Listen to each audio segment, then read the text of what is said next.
తెలంగాణ బోర్డర్‌లో ఆంధ్రప్రదేశ్ నుంచి ధాన్యంతో వెళ్తున్న లారీలని ఆపేస్తున్నారు తెలంగాణ సంబంధించిన అధికారులు.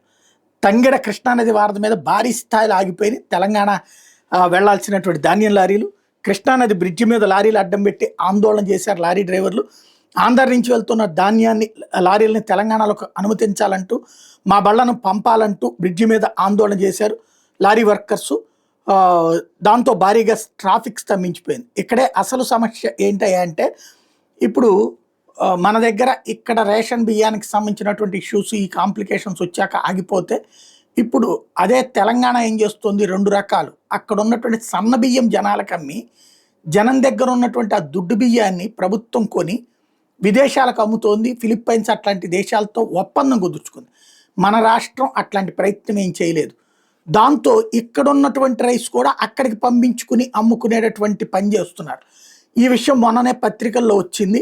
దాంతో అక్కడ ఉన్నటువంటి అధికారులకి మరి ప్రభుత్వం స్పందించిందో లేకపోతే ఇక్కడ వాళ్ళే చెప్పి ఆపిచ్చారో తెలియదు, కానీ ఒక్కసారిగా దాంట్లో కథ కాస్త మారిపోయింది.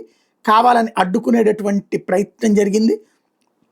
అందులో నుంచి జరిగినటువంటి గొడవే ఏదైతే ఇప్పుడు అడ్డుకోవడం అన్నటువంటిది.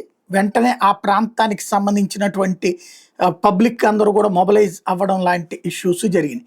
కాకపోతే ఇక్కడ సమస్యల్లా ఏంటంటే అది తీసుకోమని అడిగే హక్కు ఉందా లేదా అంటే హక్కు ఉండదు అన్నటువంటిదే ఇక్కడ ప్రధానమైనటువంటి అంశం. తాజాగా చూస్తుంటే